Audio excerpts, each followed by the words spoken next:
L'union entre les êtres humains, fondement de la famille et de la société, est une quête universelle.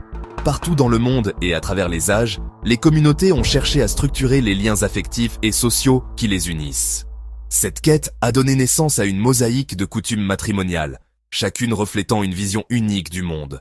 De la monogamie, aujourd'hui la forme la plus répandue légalement, au mariage arrangé qui scelle des alliances entre familles, la diversité des modèles témoigne de l'infinie capacité d'adaptation de l'humanité. Au cœur de cette diversité se trouve une pratique qui suscite fascination et controverse, la polygamie. Le terme, issu du grec pollus pour plusieurs et gamos pour mariage, englobe plusieurs réalités. La forme la plus courante est la polygynie, où un homme est marié à plusieurs femmes. Beaucoup plus rare est la polyandrie, l'union d'une femme avec plusieurs maris. Il est essentiel de distinguer ces formes de mariage institutionnalisées de la polyamorie, qui relèvent de relations amoureuses multiples sans cadre légal ou coutumier. Ce documentaire se concentrera sur la polygamie en tant que structure maritale reconnue par une culture ou une religion.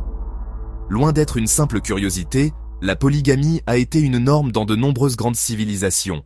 En Mésopotamie antique, le code d'Hammurabi réglementait la prise d'une seconde épouse. En Égypte ancienne, si la monogamie était l'idéal pour le peuple, les pharaons et les élites entretenaient de vastes harems, symboles de leur pouvoir. Les textes sacrés des grandes religions monothéistes portent aussi la trace de cette pratique. Dans l'Ancien Testament, des figures patriarcales comme Abraham, Jacob et surtout le roi Salomon, réputé pour ses centaines d'épouses, sont emblématiques de la polygynie dans l'Israël antique. La pratique n'est pas non plus confinée à l'Antiquité. Dans le monde musulman, le Coran autorise un homme à épouser jusqu'à 4 femmes, sous la condition stricte de pouvoir les traiter avec une parfaite équité, une condition dont l'interprétation fait l'objet de vifs débats.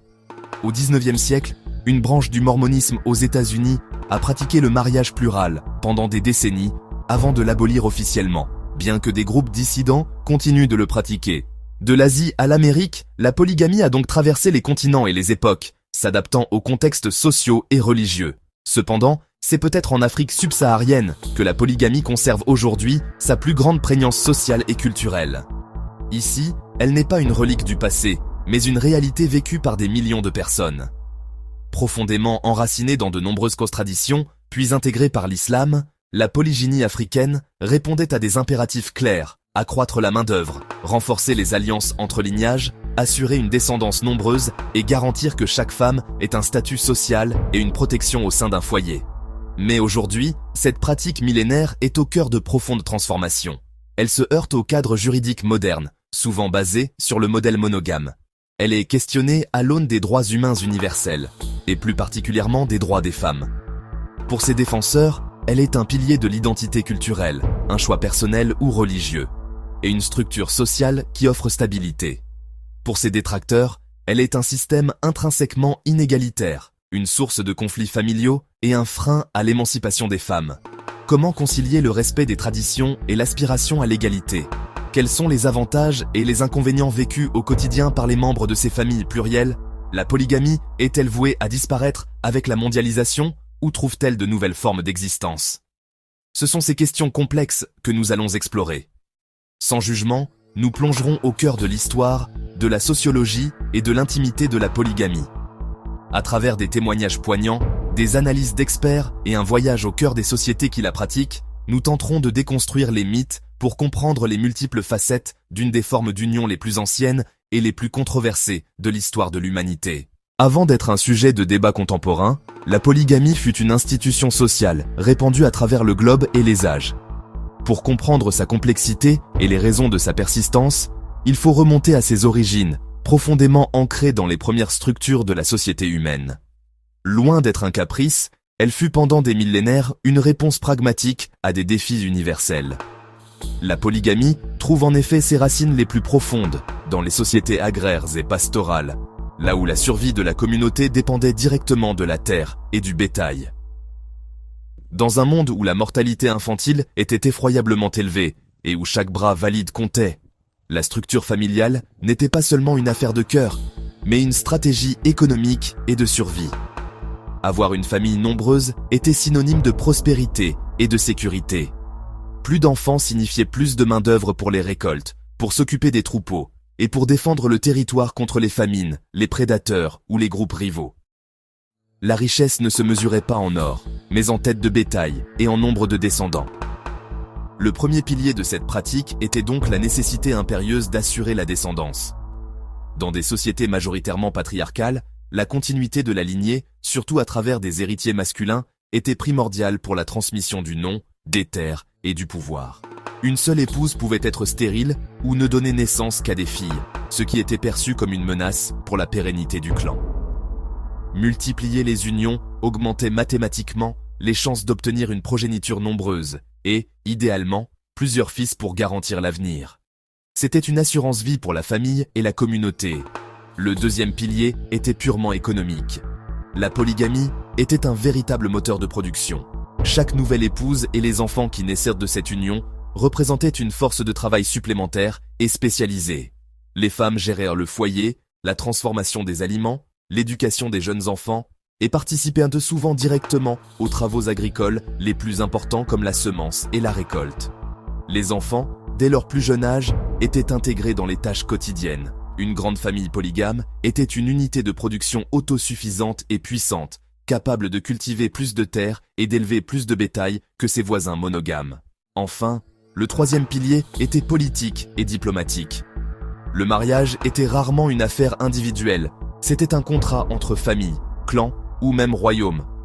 Pour un chef ou un roi, épouser les filles de plusieurs chefs voisins ou de familles influentes était le moyen le plus efficace de tisser un réseau d'alliances. Ces unions transformaient des rivaux potentiels en parents, cimentant la paix, garantissant un soutien militaire en cas de conflit et élargissant considérablement sa sphère d'influence. Chaque mariage était une manœuvre stratégique sur l'échiquier social et politique, un acte de construction d'empire à l'échelle familiale. Cette logique pragmatique explique pourquoi on retrouve la polygamie aux quatre coins du monde antique. Au Moyen-Orient, bien avant l'avènement de l'islam, les textes bibliques décrivent les patriarches comme Abraham, Jacob ou les rois David et Salomon comme ayant plusieurs épouses et concubines. C'était un marqueur de statut, de richesse et de bénédiction divine. Dans de nombreux royaumes africains, comme l'Empire Ashanti au Ghana ou le royaume Zoulou en Afrique du Sud, la polygamie était au cœur du pouvoir royal. Le roi consolidait son autorité en épousant des femmes de toutes les régions de son royaume, assurant ainsi la loyauté de chaque province. En Asie, la Chine impériale pratiquait un système complexe où l'empereur avait une impératrice et de nombreuses concubines de rangs divers, garantissant une multitude d'héritiers potentiels et neutralisant les ambitions des familles nobles. Même en Europe, si des civilisations comme la Grèce et Rome ont officiellement valorisé la monogamie, des pratiques polygames existaient chez certains peuples comme les Celtes ou les Germains, souvent parmi l'élite guerrière. Il est crucial de noter que lorsque nous parlons de polygamie, nous faisons le plus souvent référence à la polygynie, un homme ayant plusieurs épouses.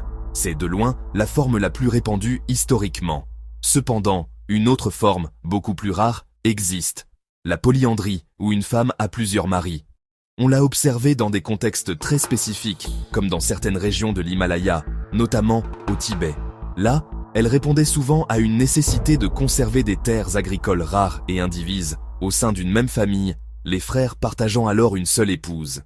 Il faut aussi souligner que la polygamie n'a que rarement été une pratique généralisée à toute la population. Entretenir plusieurs foyers, payer les dots et subvenir aux besoins d'une très grande famille coûtait cher. C'était donc le plus souvent un privilège réservé aux plus riches et aux plus puissants. Les rois, les chefs, les grands propriétaires terriens. Pour la majorité de la population, la monogamie restait la norme, par simple nécessité économique. Ainsi, loin d'être une curiosité exotique, la polygamie dans le monde ancien était une institution complexe, une stratégie rationnelle répondant à des impératifs démographiques, économiques et politiques. C'était un outil de construction sociale, de gestion du pouvoir et d'assurance pour l'avenir, dont les échos et les structures se retrouvent encore aujourd'hui dans de nombreuses cultures et traditions à travers le monde. Parmi les avantages cités, la solidarité familiale, le soutien économique, la richesse symbolique d'une grande descendance. Dans certaines cultures, elle représente un signe de prestige social et de prospérité.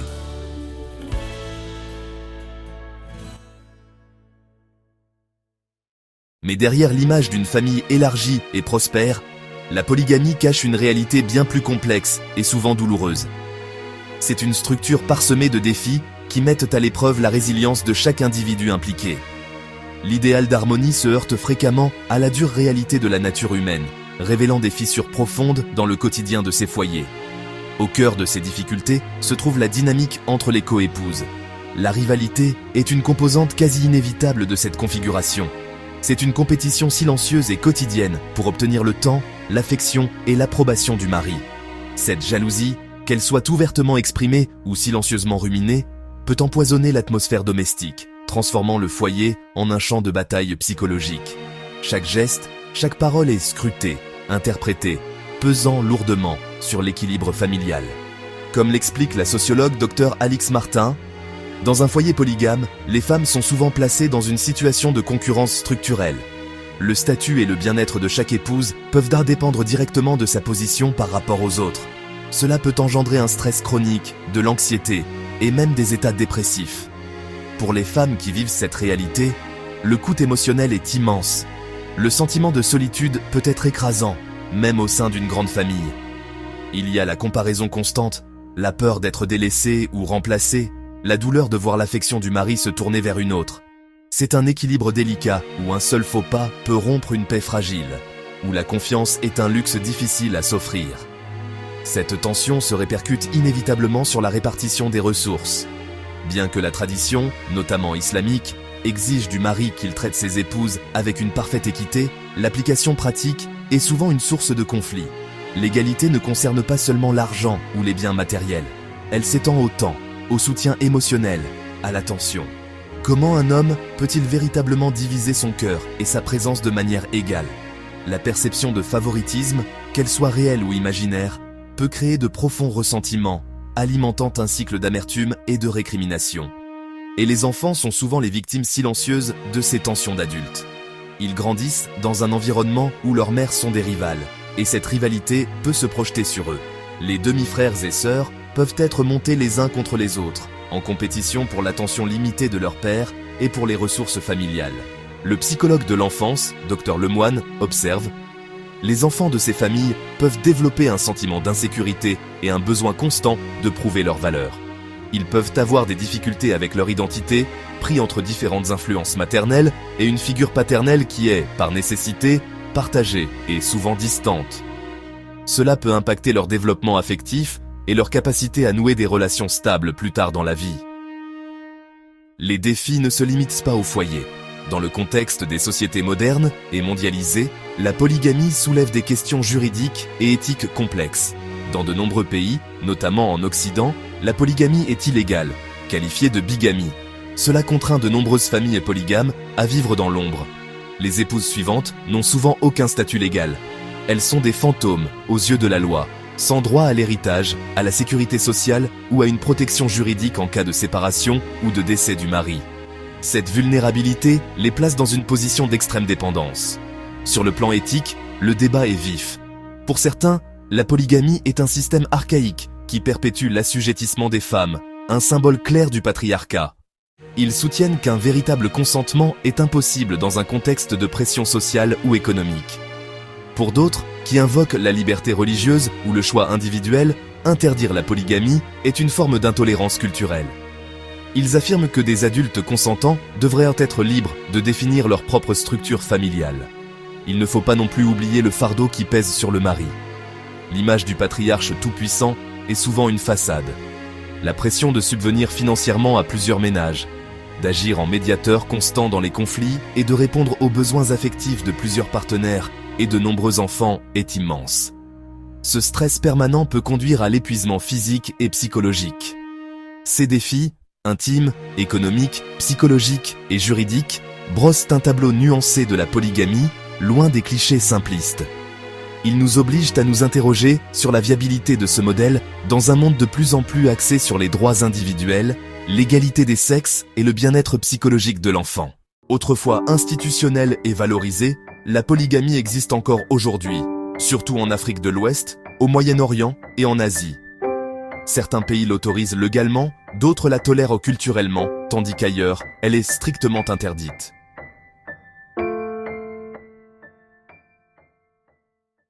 L'avenir de la polygamie est incertain. Entre modernisation, égalité des genres et poids des traditions, certains pensent qu'elle disparaîtra, d'autres qu'elle se transformera pour s'adapter aux réalités économiques et sociales de demain. Au quotidien, la polygamie façonne les relations familiales, les héritages, l'éducation et même l'organisation sociale. Elle reste au cœur des débats sur l'identité, la religion et le développement.